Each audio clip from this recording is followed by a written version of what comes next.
दोस्तों, कहानी की शुरुआत होती है मालदीव में। कासिम इब्राहिम का जन्म होता है। ये एक मिडिल क्लास फैमिली में इनका जन्म होता है। इनकी लाइफ नॉर्मल होती है शुरू में। ये शुरू में कॉलेज वॉलेज में जाते हैं। धीरे धीरे इनकी एज जब बढ़ने लग जाती है तो ये पढ़ाई के साथ साथ वहीं पे वॉचमैनी की जॉब करने लग जाते हैं। मतलब जाते थे कॉलेज की पढ़ाई करके, रात में आके रखवाली करते थे घरों की। रखवाली करते करते इनकी लाइफ और इनका जीवन ऐसे व्यतीत हो रहा था। लेकिन सन 1976 ईस्वी में ये एक हॉस्पिटल में ज्वाइन करते हैं डॉक्टरों के साथ। डॉक्टरों की हेल्प करते थे, डॉक्टर कंपाउंडर बोल सकते हैं, उनकी हेल्प करते थे। जो चीज़ मांगे वो उनको उठा उठा के देते थे।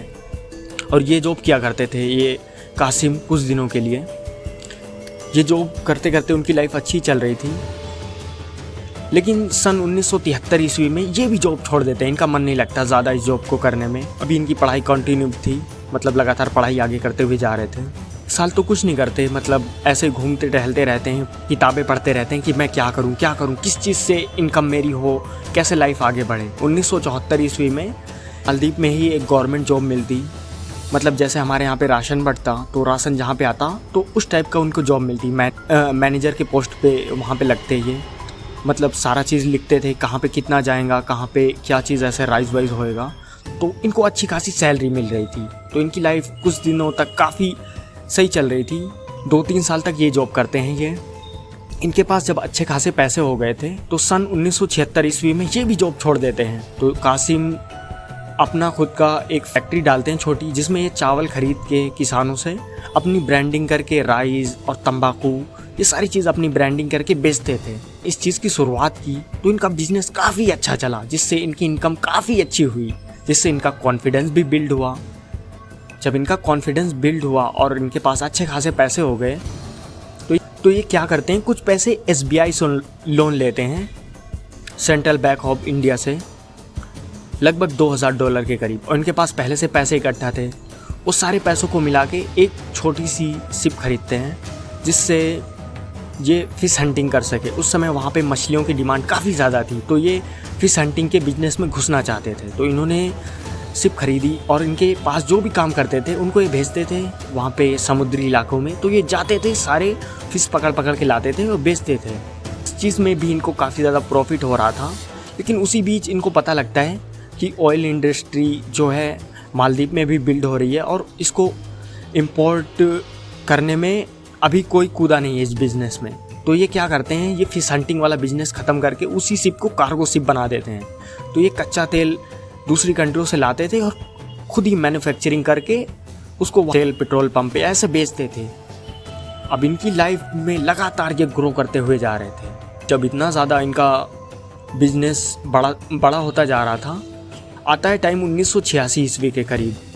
ये अपनी कंपनी को विला ग्रुप नाम से रजिस्टर्ड कराते हैं मालदीव में। विला ग्रुप प्राइवेट लिमिटेड ऐसा पूरा मालदीव में रजिस्टर्ड हो जाता और ये कई सारे बिजनेस में घुस जाते। मतलब रियल इस्टेट में, वहाँ पे बिल्डिंग्स बनाना और सारी चीज़ ये खुद, सड़कों का ठेका लेना और ऑयल इंडस्ट्री, कम्युनिकेशन इंडस्ट्री। कि मालदीव में काफ़ी ज़्यादा खूबसूरत समुद्री बीच हैं। इन्होंने समुद्री बीच में बड़े बड़े विला, मतलब होटल बनाना शुरू किया और प्राइवेट आइसलैंड खरीद के उसको बहुत ही प्यारा बना रहे थे। पूरी तरीके से हर बिजनेस में कूद रहे थे और काफ़ी ज़्यादा सक्सेस होते हुए जा रहे थे हर बिजनेस में। और उसी बीच इनकी शादी भी होती है और इनकी जो वाइफ होती है वो भी कई बिजनेस में इनका साथ देती हैं और उनका भी काफ़ी हद तक शेयर है इन सब चीज़ों में। ज़्यादा ग्रो हो रही थी, ये काफ़ी ज़्यादा खुश थे। इन्होंने अपने बिजनेस को दूसरी कंट्री में भी एक्सपेंड करना चाहा और इन्होंने बड़े बड़े विलास, तब इन्होंने बड़े बड़े होटल खोले। सिंगापुर में विला ग्रुप्स का होटल खोला, टोक्यो जापान में खोला और एक UAE में खोला, जिससे इनकी काफ़ी ज़्यादा इनकम हो रही थी। और यहाँ पे ये टूरिज़्म इंडस्ट्री में बहुत तगड़ा इनका कब्जा हो चुका था।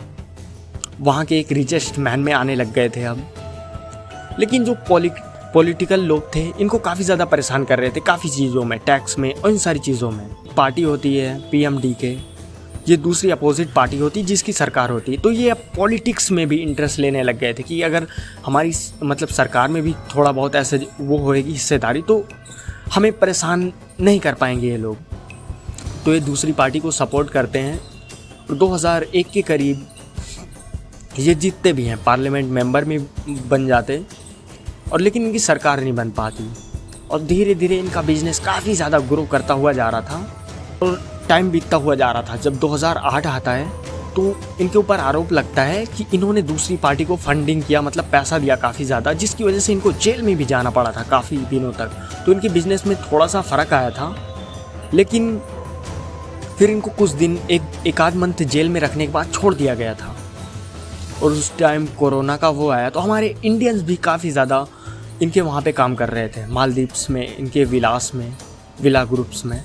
तो उनकी भी वीडियोस आई थी कि हमें सैलरी नहीं मिल रही, ये नहीं मिल रही, तो वो लोग वापस आ गए थे। लेकिन अभी पता है आपको,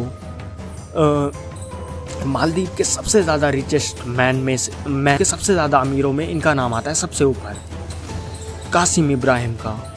और इन्होंने अपने बिजनेस को दूसरी कंट्री तक पहुंचा रखा है। और दोस्तों, ऐसे थी एक वॉचमैन से सबसे अमीर बनने की स्टोरी।